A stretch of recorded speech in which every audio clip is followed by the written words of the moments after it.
अस्सलाम वालेकुम नाज़रीन, मैं हूं ज़मीर हैदर और आप देख रहे हैं प्रोग्राम पब्लिक पल्स। नाज़रीन, पंजाब असम्बली भी तहलील हो गई और आज केपी की असम्बली भी तहलील हो गई और उसके बाद 35 मजीद जो हैं इस्तीफ़े मंजूर कर लिए गए नेशनल असम्बली में। उसके मुतल्लिक बहुत सारी कहानियाँ हम आपको पहले भी सुना चुके हैं कि किस तरह का यू टर्न लिया। पहले इमरान खान साहब के मुतल्लिक कहा जाता था कि ये यू टर्न मास्टर हैं, लेकिन मौजूदा PDM की और उनकी एलाइड पार्टीज़ की जो हुकूमत है, PDM और पाकिस्तान पीपल्स पार्टी की, उन्होंने भी कमाल कर दिया और ऐसा यू टर्न लिया कि अपनी ही बातों से मुकर गए। क्योंकि राजा परवेज़ अशरफ जो कानून, आइन और रूल्स ऑफ प्रोसीजर की बात करते थे और कहते थे कि मैं एक इंच भी इधर से उधर नहीं हूँगा, और उन्होंने कल रात को अचानक 35 मजीद इस्तीफ़े मंजूर कर लिए और उनकी कोई पर्सनल अपीयरेंस भी नहीं हुई थी, जिस पे वो पहले कहते थे कि वो आएंगे, हर कोई पर्सनल अपीयर होगा और फिर मैं पूछूंगा कि किसी दबाव के तहत तो नहीं आपने इस्तीफ़ा दिया। लेकिन कल हो गया। ये क्यों हुआ? जब इमरान खान साहब ने कह दिया कि हम वापस नेशनल असेंबली में आते हैं, वहां बैठेंगे और वहां फिर बैठकर दो चीजें होनी थी, या तो vote of no confidence Shahbaz Sharif साहब के खिलाफ लेके आना था, या फिर जो प्रेसिडेंट अलवी साहब ने प्राइम मिनिस्टर को कहना था कि वो वोट ऑफ कॉन्फिडेंस लें। इन दोनों से शायद हुकूमत घबरा गई और उन्होंने 35 इस्तीफे ले लिए। तीसरी वजह जो बताई जा रही थी PTI की तरफ से वो ये थी कि हम लोग वापस जाएंगे तो हम फिर मुशावरत करने के लिए, ताकि जो हमारा लीडर ऑफ द ऑपोजिशन होगा वो जो भी नामजद करेंगे इमरान खान साहब, उसके साथ शहबाज शरीफ मुशावरत करेंगे केयर टेकर सेटअप के लिए। तो और उनको शायद ऐसा लग रहा था PTI वालों को कि इंतखाबात होने जा रहे हैं और अब शायद PDM की जो हुकूमत है वफाक की, वो ये चाहते हैं कि अगर इमरान खान साहब नाअहल नहीं होते तो फिर शायद हम इलेक्शन में इल्तवा ही चाहेंगे और तारीख पर तारीख ही चाहेंगे और शायद अक्टूबर से भी आगे ले जाने की बात करें। और उसकी वजूहात क्या हैं वो हम आपके सामने रख देते हैं कि जो मुल्क की इस वक्त मईशत का हाल है वो सबके सामने है। हमारे वज़ीर आज़म जा रहे हैं मुल्कों में और वहाँ पैसे मांग रहे हैं, उधार मांग रहे हैं। कहना तो यही चाहिए कि जब वो कहते हैं वज़ीर आज़म के एक हाथ में कशकोल है और दूसरे हाथ में हम न्यूक्लियर पावर हैं, तो ये आग और पानी का मिलाप कैसा है कि जिसमें हमें मांगना पड़ रहा है। यानी कि कशकोल अगर है तो मांग तो रहे हैं। जहां हम पैसे मांग रहे हैं, IMF के दबाव में आ रहे हैं, जहां आम आदमी पर बोझ बढ़ाते जा रहे हैं। आज ही आपने देख लिया, कल फैसला हुआ था और आज तमाम अखबारात की सुर्खियां थी कि 4 रुपए से ज़ायद पैसे बिजली का फ़ी यूनिट जो है वो महंगा कर दिया गया है। और जो हमारे कारोबारी हजरात हैं उनके हालात भी आपके सामने हैं। स्टेट बैंक जिस तरह उनको तंग कर रहा है, $5000 तक नहीं दिए जा रहे अपनी शिपमेंट क्लियर कराने के लिए, और उनकी शिपमेंट के ऊपर $10,000 का डैमरेज पड़ रहा है और वो भी परेशान है, अवाम अलहदा परेशान है। लगता ऐसे है कि शायद मौजूदा हुकूमत में दो चीज़ें हो सकती हैं, या तो शहबाज शरीफ साहब को जानबूझकर नाकाम करने की कोशिश की जा रही है। अब ये विद इन PMLN है, विद इन PDM है, कौन कर रहा है ये आप लोग खुद सोच लें कि कौन करने की कोशिश कर रहा है। या फिर ये तमाम जो इस वक्त 24 किलोमीटर की हुकूमत जिनके पास है वो ये चाहते हैं कि मुल्क के हालात उस नहज तक पहुंचा दिए जाएं कि फाइनेंशियल एमरजेंसी लग जाए अगर इमरान खान साहब नाअहल नहीं होते, ताकि इंतखाबात से जान छूटे, क्योंकि इंतखाबात में जाने की उनकी हालत नहीं है। और पंजाब असम्बली को बचाने की कोशिश की, पाकिस्तान का सबसे बड़ा सूबा जो कि PDM नहीं बचा सकी, सब मिलकर नहीं बचा सके।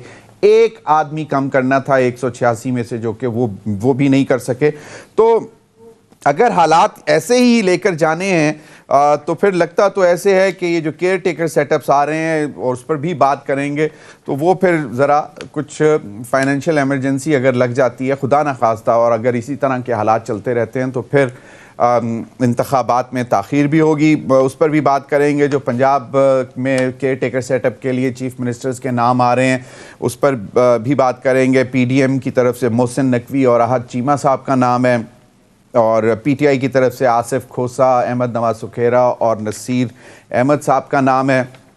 तो ये नाम, इन पर भी बात करेंगे। लेकिन इससे पहले मैं चाहूँगा कि बिलावल साहब जो कि बड़ी मसरूफियात हैं उनकी, बहुत ज़्यादा ट्रैवल। उन्होंने, आपको मालूम है कि जब से ये अप्रैल से अब तक जिस तरह की ट्रैवलिंग की है मुल्क की खातिर बिलावल भुट्टो जरदारी साहब ने, वो एक मुल्क के सरबराह से क्या गुफ्तगू कर रहे हैं, क्या आम बेच रहे हैं या आम खरीदने गए थे, ये सुन लें ज़रा।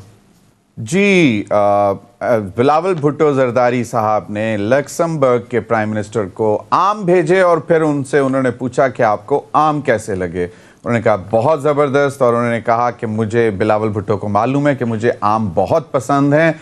और फिर ये उन्होंने कहा कि बिलावल भुट्टो चाहते थे कि मैं उनके आम बेचने का एम्बेसडर, यानी कि मैंगो एम्बेसडर बन जाऊं लक्समबर्ग में, लेकिन मैं नहीं कर सकता क्योंकि अभी मेरे ऊपर एक जिम्मेदारी है, यानी कि वो प्राइम मिनिस्टर हैं लक्समबर्ग के। एक तो ये हमने आपको दिखाना था कि हमारा हालात जो हैं वो इतने अच्छे हैं, काश हमारी आमों की एक्सपोर्ट भी उतनी अच्छी हो सके, क्योंकि साउथ पंजाब में जहां आमों के बागात थे वहां पे अब कंक्रीट और सरिया बेच चुका हुआ है। एनीवेज, बिलावल साहब अपनी कोशिश कर रहे हैं कि चलें एक्सपोर्ट ही बढ़े, चाहे तोहफे में भेज रहे हैं, ताकि अगर तोहफे में कोई चीज़ भेजी जाए और किसी को अच्छी लगे तो वो फिर शायद दोबारा ख़रीदने की भी कोशिश करता है। वज़ीर आज़म शहबाज शरीफ साहब ने बड़ी दिलचस्प गुफ्तगू की, और ये उन हालात में हो रही है कि जब आपके 1 अरब 10 करोड़ डॉलर वर्ल्ड बैंक ने जो कर्ज के लिए मंजूर किए थे उनमें भी ताख़ीर कर दी है, और वो ताख़ीर हुई हो गई है। और उसके लेकिन उसकी बात हमारे वज़ीर ख़ारजा ने नहीं की, वो आमों की बात करते रहे। लेकिन शहबाज शरीफ क्या बात कर रहे थे ये भी ज़रा सुन लें। मैंने उनसे कहा कि आपने 2 अरब डॉलर का जो कर्जा दिया है पाकिस्तान को, मेहरबानी कर उसको रोल ओवर कर दें। मैंने फिर आखिरी वक्त फैसला किया और हिम्मत बांधी कि मैं उनसे मजीद कर्जा मांगू। तो मैंने कहा कि जनाब, मेरे आप बड़े भाई हैं और मुझे बड़ी शर्म आ रही है, लेकिन मजबूरी है हमारी, आप हमें 1 अरब डॉलर और दे दें। तो उसने कहा कि शहबाज शरीफ, आप मेरे भाई, मैं आपको किस तरह इनकार कर सकता हूँ। आई फील वेरी एम्बैरेस्ड कि मैं आपसे हर दफा आता हूँ, कोई और आता है तो आप कहते तो नहीं, लेकिन दिल के अंदर तो आप समझते होंगे ये पैसे मांगने आ गए हैं। जी नाज़रीन, यूएई के फरमानरवा से गुफ्तगू शहबाज शरीफ साहब ने जो की वो उन्होंने आपको बताई कि उनकी क्या बात हुई। उन्होंने कहा कि हालात बहुत ख़राब हैं, मैं ना करता, लेकिन आपने पहले भी हमारी मदद की हुई है, लेकिन उसमें थोड़ा सा 1 अरब डॉलर ज़्यादा इजाफा कर दें। अब अगर आप 2017-16 से देखें, 3 अप्रैल से जब से पनामा लीक्स आए थे, तो उसके बाद से हमें ये पता चला कि अरबों डॉलर किस किस के पाकिस्तान से बाहर पड़े हैं। लेकिन हमने दुनिया के सामने हाथ फैलाने की कोशिश जारी रखनी चाहिए, क्योंकि अपने लोग तो पैसे लाएंगे नहीं वापस, ना उनका दिल है, और वो बाहर बैठ के इलाज भी करवाएंगे, बाहर बैठ के महंगे अपार्टमेंट्स भी ख़रीदेंगे, उनमें रहेंगे भी, और इंटरनेशनल ट्रैवल भी करेंगे महंगा। अब इस सारी सूरत हाल में पाकिस्तान का बिजनेसमैन क्या रो रहा है, ये ज़रा सुने कि एक इम्पोर्टर जो है वो क्या इस्तदा कर रहा है स्टेट बैंक से। जी, इन्हीं तमाम मामला पर बात करने के लिए मेरे साथ इस्लामाबाद स्टूडियो में मौजूद हैं फ़खरुर रहमान साहब, जर्नलिस्ट हैं, एनालिस्ट हैं। बहुत बहुत शुक्रिया फ़खरुर रहमान आपके वक्त का। अखुनज़ादा चटान, सीनियर रहनुमा पाकिस्तान पीपल्स पार्टी, मेरे साथ टेलीफोन लाइन पर मौजूद हैं। बहुत बहुत शुक्रिया चटान साहब आपका भी। गज़ाला सैफ़ी साहिबा, सीनियर रहनुमा पाकिस्तान तहरीक इंसाफ, हमें ज्वाइन करेंगी। अखुनज़ादा चटान, जो इकनॉमिक सर्वे आप लोगों ने आकर रिलीज़ किया, उसके मुताबिक 2020-21 और 21-22 में जो शरह नमू थी, जिसको ग्रोथ कहते हैं, जीडीपी, वो माशाल्लाह बहुत अच्छी जा रही थी। लेकिन अभी भी मुझे मालूम है आप कहेंगे सारा करा धरा इमरान खान साहब की हुकूमत का था, पीटीआई का था, जो हमें कुएं में धकेल कर खुद निकल गए, यहाँ आपने उनको निकाल दिया। आज तकरीबन 10 महीने हो चुके हुए हैं, और ये आपने बिजनेसमैन का भी सुन लिया, वज़ीर आज़म की भी बात सुन ली, वो भी मांगते फिर रहे हैं।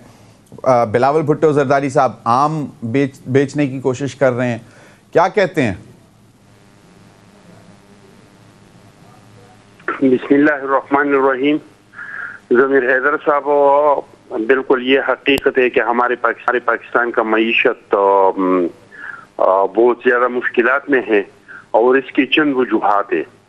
इसका एक वजह ये भी है कि सारी दुनिया में यूक्रेन और रशियन के वार के बाद सारी दुनिया में एक हालात आ चुके हैं, और इसमें अमेरिका भी है, इसमें बरतानिया भी हैं, और इसमें बहुत सारे ममालिक जो हैं वो माशी मुश्किलात के शिकार हैं यूक्रेन और रशियन वार की वजह से। दूसरा वजह सैलाबी भी हैं, यहाँ पे जो कुदरती आफात आ गई हैं और हमारे 3.5 करोड़ लोग बेघर हो गए, और हमारे कड़े फसलें तबाह हो गए, मवेशी तबाह हो गए, सड़कें, स्कूल, हॉस्पिटल, पुल, तकरीबन कोई 30 अरब डॉलर का ज्यादा का हमारे मुल्क का नुकसान हुआ। तीसरी बात ये कि मुल्क में सियासी इस्तेहकाम भी नहीं है, और इमरान खान साहब का यही कोशिश है कि इस मुल्क में सियासी इस्तेहकाम नहीं हो, ये भी वजह है। IMF के साथ हमारा जो डील है, जो पहले PTI ने इसके साथ डील किया, फिर वादे से मुकर गए, फिर जिस तरह उन्होंने रिलीफ दिया कि दुनिया में कीमतें बढ़ रहे थे, यहाँ पे ये सब्सिडियाँ दे रहे थे, तो इस वजह से भी हमारा मईशत जो है वो बहुत ज्यादा कमजोर हुआ। और PTI की हुकूमत के खात्मे के टाइम पे हालात ये थे, इंडिकेटर ये थे कि मुल्क बिल्कुल रेड लाइन पे खड़ा था और पाकिस्तान बैंक करप्ट होने वाला था। अल्हम्दुलिल्लाह हमने अपनी सियासत को कुर्बान करके और सख्त फैसले करके, और मजीद भी हम सख्त फैसले करेंगे, लेकिन अल्हम्दुलिल्लाह हमने मुल्क को बचा लिया और पाकिस्तान के खारजा पॉलिसी को दुरुस्त कर दिया। और हम जहां भी जाते हैं तो लोगों के साथ बात करते हैं कि हमारे साथ ट्रेड करो। हम हर एक से ये बात नहीं करते हैं कि हमें आप एड दे दी, हम ट्रेड की बात करते हैं। और आपने देख लिया कि जिनेवा में बहुत सारे ममालिक पाकिस्तान के मौके के तायद कर रहे थे। न सिर्फ ये कि हमें 9 अरब से ज्यादा का इमदाद दिया, बल्कि इसके साथ साथ वो तासुर भी खत्म हुआ जो एक टाइम पे मोदी हुकूमत और इंडिया प्रोपेगेंडा कर रहे थे पूरी दुनिया में, और वो कामयाब भी हो गए थे कि पाकिस्तान बिल्कुल तन्हा हो चुका है, पाकिस्तान के साथ पूरी दुनिया में कोई चिटान नहीं है। वैसे वो तो अभी भी इंडियन मीडिया तो अभी भी हम लोगों को बहुत शर्मिंदा कर रहा है दुनिया भर में, और वो बार बार कह रहा है कि देखो मोदी सरकार ने वजीर आजम पाकिस्तान को कशकोल उठाकर मुल्क जो है जाने पर मजबूर कर दिया। लेकिन क्या सियासी इस्तेहकाम तो अब आपके पास है गेम, उनके ना पास KP की हुकूमत है, PTI के पास ना पंजाब की हुकूमत है, आप लोगों के पास है। वफाक में हुकूमत है, सिंध में है, बलूचिस्तान में है। डिसॉल्व करें, फ्रेश इलेक्शंस करवाएं, एक परमानेंट जो है वो सियासी इस्तेहकाम ले आएं, ताकि ये जो अदम इस्तेहकाम की वजह से, सियासी अदम इस्तेहकाम की वजह से मईशत का जो हाल है ये ठीक हो जाए। जहां तक आप इंडिया मीडिया का ताल्लुक है, तो इस दिन इंडिया का मीडिया जो है वो सुनने का काबिल था। जिस दिन जिनेवा में इजलास हो रहा था, तो इस दिन में सारी दुनिया पाकिस्तान के साथ खड़े थे, और 2 जगहों पे बहुत मातम हो रहा था कि एक इंडिया की मीडिया पे और एक PTI के सपों में बहुत बड़ा। चलें, अब मैं चाहूंगा, अब ये तो एक प्रीएम्बल था, लेकिन मैं चाहूंगा कि मैं वो दोबारा आपसे बात करूंगा, लेकिन अभी मैं चाहता हूं गजाला सैफी साहिबा की तरफ। गजाला साहिबा, हालात आप लोगों के सामने हैं, आप लोगों ने KP की असेंबली भी तहलील कर दी, पंजाब की भी तहलील कर दी, 35 आप मजीद इस्तीफे आपके जो हैं वो मंजूर हो गए, तकरीबन 46 हो गए हैं, 11 अगर पहले के भी करें। और सियासी इस्तेहकाम के लिए जो है सबको यही नज़र आ रहा है कि इंतखाबात फौरी हो जाने चाहिए, लेकिन मौजूदा हुकूमत का ख्याल है कि जी अगर इमरान खान साहब नाअहल नहीं होते तो शायद वो इंतखाबात में भी जाने के लिए तैयार नहीं है, पॉपुलैरिटी ग्राफ की वजह से। तो क्या अवाम, आप लोगों की जंग के दरमियान अवाम पिसती रहे? ये अखुनज़ादा पठान साहब जो है, चट्टान साहब जो हैं, इनकी अपनी एक सोच है। पता नहीं कौन से अखबार पढ़ते हैं, कहाँ इनको समझ आती है जो बातें ये कर रहे होते हैं। मुझे तो इनकी कोई बात समझ में आती नहीं है। दूसरी चीज़ ये कि इनको ये पता होना चाहिए कि इमरान खान पाकिस्तान का सबसे पॉपुलर लीडर है, और उसने सिर्फ एक ही स्टैंड रखा है पिछले 10 महीनों में, जब इनकी इम्पोर्टेड हुकूमत आई थी, और उसने सिर्फ ये कहा है कि इलेक्शन कराओ और मुल्क बचाओ।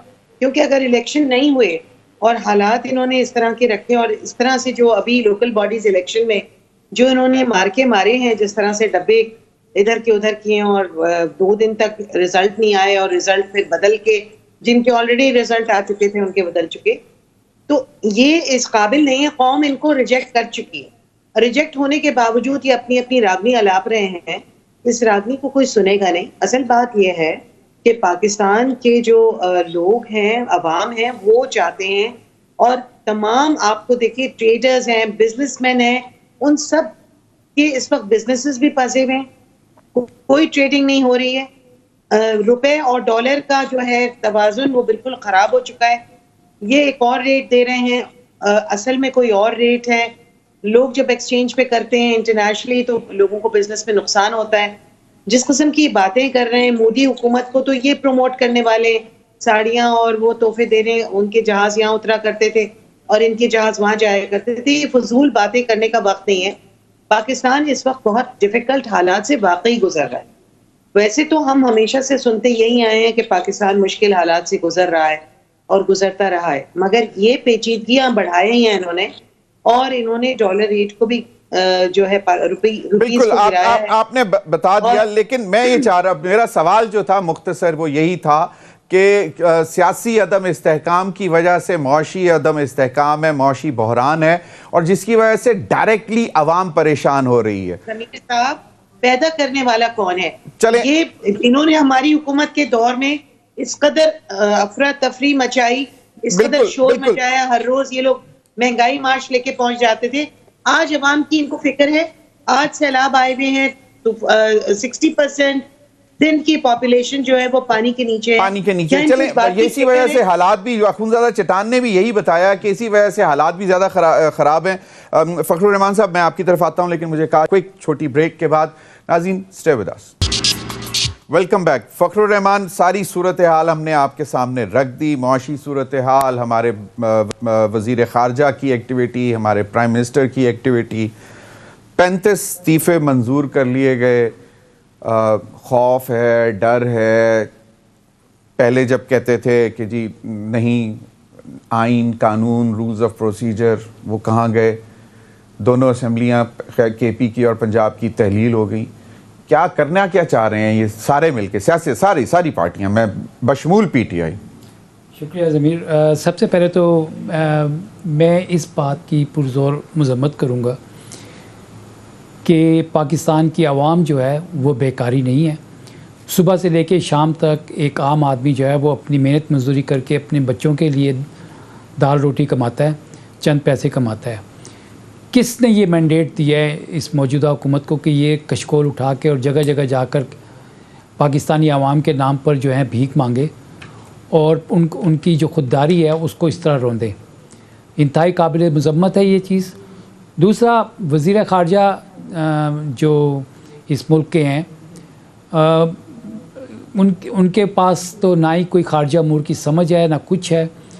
जिस तरह की वो ये वीडियोस बनाकर पोस्ट करते हैं और समझते हैं कि जनाब हमने सब कुछ कर लिया। जिस जगह पर एक फैटअप का मामला था, तो ये रिकॉर्ड की बात है, ये बाहर निकल के चले गए थे कौमी असम्बली से बाइकआउट करके, और उसके बाद बयानात ये देते हैं कि जी इनकी खारजा पॉलिसी की वजह से। मुझे एक बात बताएं, 9 अरब डॉलर का तो सिर्फ जिनीवा में जो है ना वो कर्ज़ा आपके लिए किया गया, बाकी वो प्रोजेक्ट वाइज उन्होंने पैसे देने हैं। और आज जो वर्ल्ड बैंक की तरफ से बयान आया 1.1 का बिलियन का, ये वाज़े तौर पर आपको जो आपने बिज़नेस कम्युनिटी के कारोबारी शख्सियात के जो बयानात चलाए हैं, ये मौजूदा हुकूमत जो है इसके ऊपर अदम एतमाद और इसकी जो क्रेडिबिलिटी है ना सिर्फ अंदरून मुल्क बल्कि बैरून मुल्क भी ख़त्म हो चुकी है। कौन इनको पैसे देगा? इसलिए ना तो इनको बाहर से पैसे मिल रहे हैं, और अब पहले फैक्ट्रियां बंद हुई जिस तरह वो साहब बता रहे थे, और दुकानें। मैं आपको ये बता रहा हूँ, अगर किसी जगह पर इंतशार की अगर आपने तशरीह करनी हो तो आप कैसे करेंगे? अगर कहीं पे लूट मार चल रही हो तो वहाँ पे कारोबार कैसे हो सकता है? मुल्क के अंदर सियासी अदम इस्तेहकाम है। यही स्पीकर कौमी असम्बली जो बड़े पार्लिमानी अमूर के बारे में और जमहूरियत के बारे में बड़े आइन और उसके बाद रूल्स को कोट करते थे, आज वो बताएं ना ज़रा कि ये 35 इस्तीफ़े उन्होंने किस तरह 1 बाय 1 करके तस्दीक किए और कब किए।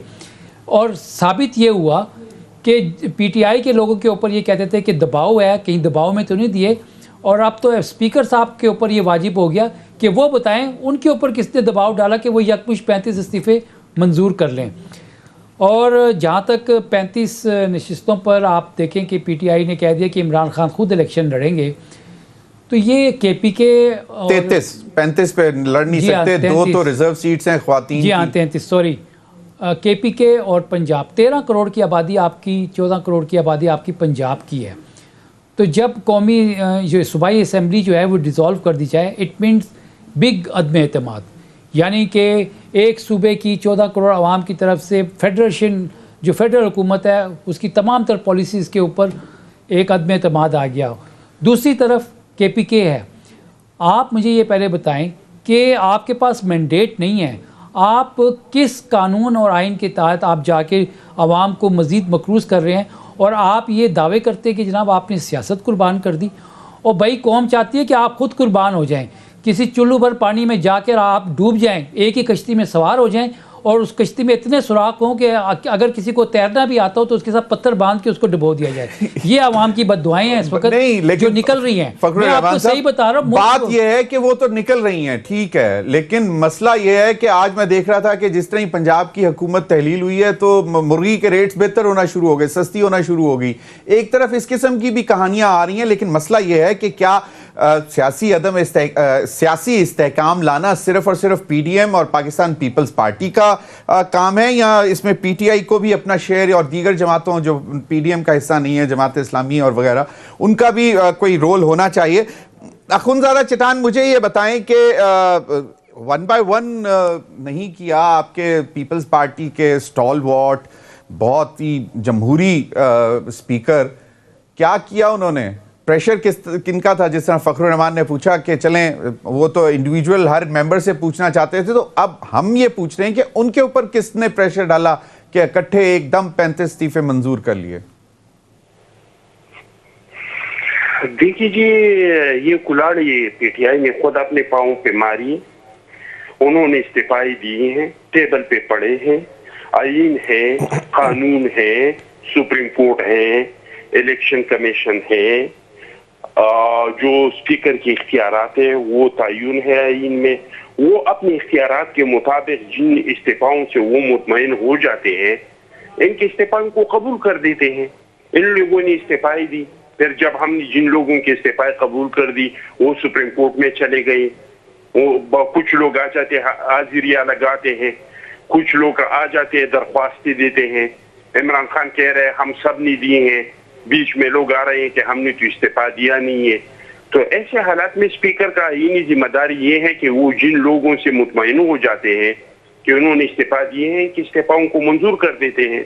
तो इसमें हमने ऐसे कौन सा गलत काम किया है जो आप ये कह रहे हैं कि भाई ये फजल रहमान साहब, और ये फजल रहमान साहब को आपने तजियाकार की हैसियत से लिया है? फखरुर रहमान ये तजियाकार की हैसियत से लिया है?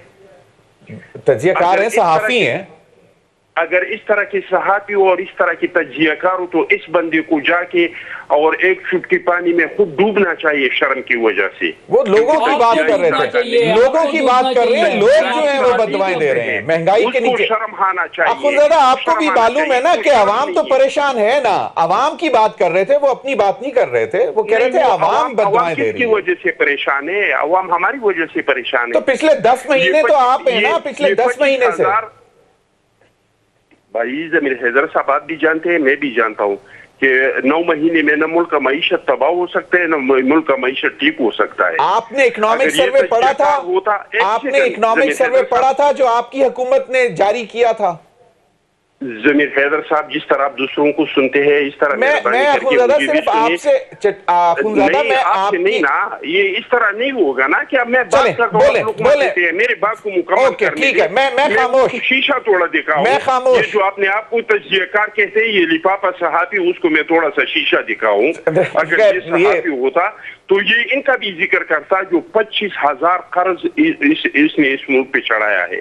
अगर ये सहाफी होता तो ये भी कहता कि उन्होंने IMF के साथ मुआहिदा किसने किया, स्टेट बैंक किसने गिरवी रख दिया IMF के सामने। अगर ये सहाफी होता तो इसका भी जिक्र करता कि फिर उन्होंने किस तरीके से यू टर्न लिया। अगर ये सहाफी होता तो ये इसका भी जिक्र करता कि जब भी पाकिस्तान के मईशत का कोई मौका आ जाता है, चाहे वो चाइना के वज़ीर-ए-आज़म का सदर का दौरा हो, चाहे वो MBS का दौरा हो, चाहे वो जिनेवा का दौरा हो, तो कौन ऐसा बंदा है जो मईशत पे खुदकश हमला करते हैं और चाहते हैं कि पाकिस्तान को श्रीलंका बनाए? तो सहाफी तो इस तरह के नहीं होते हैं। सहाफी तो वही होते हैं जो न्यूट्रल बात करते हैं, सहाफी तो वही होते हैं जो गैर जानिबदार बात करते हैं। लेकिन जिस तरह के एक तरफा बात करते हैं वो सहाफी नहीं, उसको शर्म से मर डूबना चाहिए। तज्जिया तो दे सकता है ना एक सहाफी अपना, ये एक तरफा नहीं होता है। या तो कहीं कि मैं पीटीआई का टाइगर हूँ। चले आपकी बात आ गई, आपकी बात आ गई। अब मेरा जो आपसे सवाल था, मैंने आपसे सवाल किया था, अगर आप उसको तज्जियाकार की हैसियत कुर्सी पे बैठाते हैं तो फिर उसको सहाफी के कोई लाज रखना चाहिए। सहाफी ऐसे नहीं होते। चलें फखरुर रहमान साहब, क्विकली आप जवाब दे दें ठंडे करके। और दूसरा, अखुनज़ादा माजरत से, क्योंकि मैं पर्सनली जानता हूं, लिफाफा कहना आपने थोड़ी सी ज्यादती कर दी, क्योंकि अगर आप पर्सनली किसी को नहीं जानते तो उसके मुतालिक इतना बड़ा इल्जाम लगाना शायद ठीक नहीं होता। जी फखर। देखिए, पहली बात तो ये है कि जो इस तरह बोलते हैं ये लिफाफे सहाफी से भी 2 कदम आगे है। नहीं, ये फिर आप अखुनज़ादा ज्यादती कर रहे हैं। मैंने आपको रिक्वेस्ट की है कि एक चीज मैं पर्सनली जानता हूं, अगर किसी और का नाम लेते और कहते कि वो लिफाफा है तो मैं शायद मान भी जाता। एक 25-26 साल से मैं जानता हूं और आप मुझे भी जानते हैं तकरीबन कोई 20 साल। सहाफी होता इसको इतना गुस्सा नहीं आता। नहीं, बिल्कुल बड़े ठंडे मिजाज में। गजाला सैफी, माजरत से थोड़ा सा मैं चाहूंगा कि फखरुर रहमान से जरा आपकी बात का ये फिगर्स के ऊपर बात कर लेते हैं ना। जी फखर। जी ज़मीर साहब, देखें, आर्गूमेंट की बात हो रही है ना, और आर्गूमेंट की बुनियाद के ऊपर आप तज्जिया करते हैं। मेरे ऊपर मेरी बातों से अगर इनको इतनी तकलीफ पहुंची है तो मुझे ये पहले बताएं, कल जब सिंध हाउस के अंदर जो सियासी मंडी लगी हुई थी और लोग अपनी वफादारियां बेच रहे थे चंद पैसों के इवज़, वो क्या था? मुझे बताएं। आप जिस तरह से आप लोगों के वोट लेकर आकर अपने आप को नीलाम करते हैं, आपको शर्म आनी चाहिए। आप किस मुंह से जाकर जो है पाकिस्तानी अवाम के नाम के ऊपर जाकर बेकारीपन का और भीख मांगते हैं दूसरे ममालिक में जाकर? आप ये नहीं कर सकते। नहीं, बेशरम आप होंगे। हम बेशरम हैं, हम ऑब्जेक्टिव से एक मिनट, इस तरह नहीं चलेगा। ना, इस तरह नहीं फखर, इस तरह नहीं। अखुनज़ादा प्लीज इस तरह नहीं। देखें, अपने कहते हैं ये जिस वक्त सिंध हाउस में सिचुएशन चली हुई थी, ये सिर्फ फखरुर रहमान नहीं, बहुत सारे लोग बातें कर रहे थे, लेकिन जमीर हैदर साहब, आपको नहीं पता कि पार्लियामेंट जिस पे हमला हुआ और उन्होंने जाके सिंध हाउस में पढ़ा दिया, फिर सिंध हाउस पे भी हमला हुआ। इस बेशरम आदमी के पास कोई सबूत है कि वहां पे मंडी लगी थी? नहीं, ये प्लीज इस तरह ना बोले ना। मैं चाहूंगा कि फखरुर रहमान ने भी जो गलत इल्फाल किए हैं वो वापस लें, आप भी वापस लें। मैं चाहता हूं कि ब्रेक ले लें। ब्रेक के बाद हम जरा माहौल ठंडा करके पानी पी लें। आप भी अखुनज़ादा चटान, मैं चाहूंगा कि फखरुर रहमान भी पानी पी कर फिर हम दोबारा आते हैं। गजाला सैफी माजरत साहिबा, इस माजरत से इस सेगमेंट में आपका मैं कमेंट नहीं ले सका, लेकिन ब्रेक के बाद आपकी तरफ आता हूं। वेलकम बैक नाज़रीन। गजाला सैफी साहिबा, मुझे ये बताएं कि ये जो केयर टेकर सेटअप के लिए नाम आ रहे हैं, मोहसिन नकवी साहब, आहद चीमा साहब, पीडीएम की तरफ से नाम आए हैं, पंजाब के लिए पीटीआई के लिए आसिफ खोसा, अहमद नवाज सुखेरा, नसीर अहमद साहब के आप लोगों की तरफ से नाम है। इमरान खान साहब ने कहा कि ये सिर्फ और सिर्फ गैर संजीदगी का इजहार कर रहा है जो पीडीएम की तरफ से नाम आए हैं। हमारी इतलात ये है कि हम तो कह रहे हैं कि मोहसिन नकवी साहब, जो कि बाकायदा एक मीडिया हाउस के ओनर भी हैं, उनको मुबारकबाद भी दे दी जाए, क्योंकि बहुत से मुक़तदरा हल्के भी ये बता रहे हैं कि उनका नाम फाइनल हो चुका हुआ है। गजाला सैफी साहिबा, अगर फिर भी इंतखाबात नहीं मिलते तो क्या सूरत हाल होगी? इतलात ये है कि इमरान खान साहब फरवरी के महीने से अब दोबारा सड़कों पर निकल रहे हैं। जी ज़मीर साहब, असल बात यह है कि अगर इनकी समझ में नहीं आ रहा कि अवाम जो है वो सड़कों पे निकल कर और बता रही है, और नंबर्स इनको नजर आ रहे हैं, ये कहीं से भी जाके दूरबीन से देख लें या किसी किस्म का कोई आला इस्तेमाल कर लें, लोग जो हैं वो इमरान खान के साथ हैं। लोग सिर्फ ये चाह रहे हैं कि ऊंट एक करवट बैठ जाए, इलेक्शन हो जाए और किसी तरह से पाकिस्तान की जो माशी और सियासी सूरत हाल है वो आहिस्ता आहिस्ता किसी एक सही डगर पे चलने लगे। मगर अगर ये सिर्फ बदमाशी दिखाकर और झगड़े कर और लोगों को धमकियां देकर अगर ये समझते हैं कि पाकिस्तान की सियासत की जिम्मेदार बन गए हैं, तो ऐसा मुमकिन नहीं है। अगर अवाम सड़कों पर वोट डालने नहीं निकले तो फिर वो सड़कों पे निकलेंगे बड़े एहतजाज पे, जिसपे कोई हुकूमत नहीं रहेगी ना ये कि फिर आउट ऑफ कंट्रोल होगी अवाम, और अवाम को ना आप सस्ती रोटी दे सके जो आपने उनसे वादा किया था, ना आपने डॉलर का रेट जो है वो किसी तरह से बैलेंस आउट करने की कोशिश की।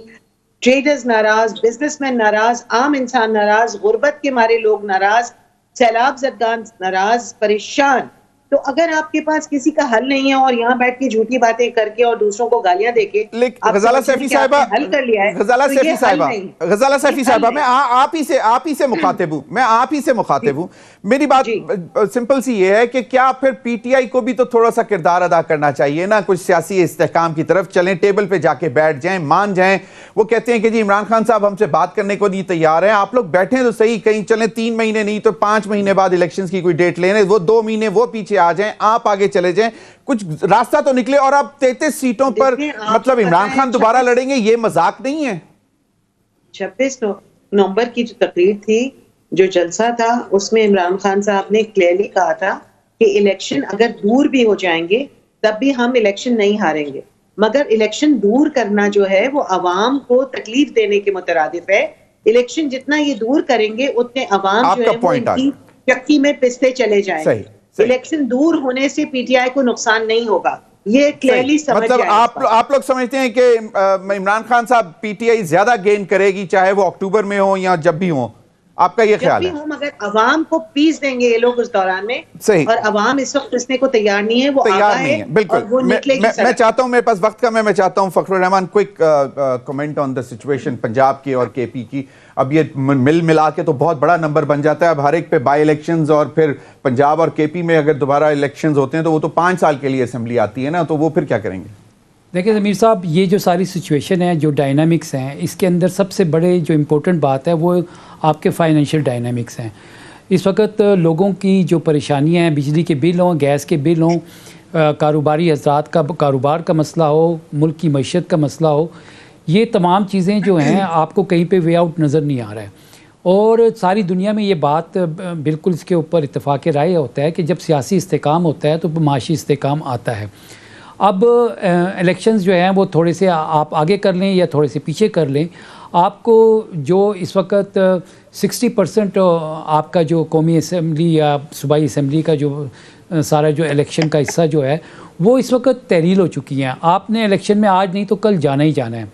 दूसरी बात ये है कि जो IMF की तरफ से इंडिकेटर्स आ रहे हैं, जो वर्ल्ड बैंक की तरफ से इंडिकेटर्स आ रहे हैं, वो ये चाहते हैं कि पाकिस्तान के अंदर इस वक्त जो 13 मुस्तहकम हुकूमत हो 5 साल के लिए, जिसके साथ नेगोशिएट करें। और वर्ल्ड बैंक ने बिल्कुल, वैसे अखुंजदा चटान, ये वर्ल्ड बैंक ने 1 अरब 10 करोड़ डॉलर के कर्ज की मंजूरी मौखर कर दी। रीजंस बड़ी ऑब्वियस हैं कि वो चाहते हैं कि कोई स्टेबल गवर्नमेंट हो जिसके साथ वो डील करें, इसमें कोई बुराई या खराबी नहीं है।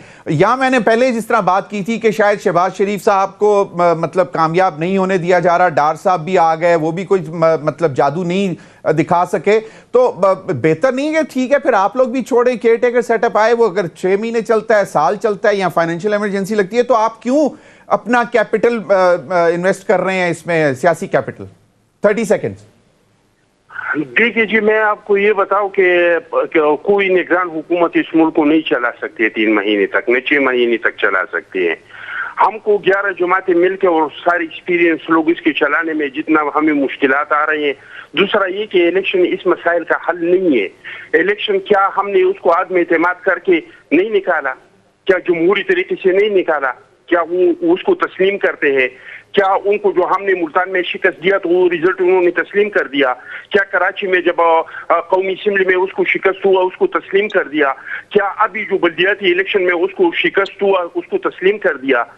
भाई, ये बंदा इसलिए आया है कि पाकिस्तान में सियासी इस्तेहकाम को खत्म करे। इसको इस चीज का 352 मल्टीनेशनल कंपनियां बाहर से पैसे दे रही है। 37 लोगों ने उसको पैसे दिए हैं जो इजराइल के मतलब आपका कहने का मतलब है कि वाज़ेह तौर पर अखुंजदा चटान, मेरे पास वक्त खत्म हो गया, कि मतलब मैसेज यही है कि जो है इस्तेहकाम जो है वो इंतखाबात से, फौरी इंतखाबात से भी नहीं आएगा। आप मुल्क की मईशत ठीक करेंगे और फिर इंतखाबात की तरफ जाएंगे। बहुत बहुत शुक्रिया गजाला सैफी साहिबा, फखरुर रहमान, अखुंजदा चटान। नाज़रीन, अब तक के लिए इतना, इजाज़त दीजिए। अल्लाह हाफिज़।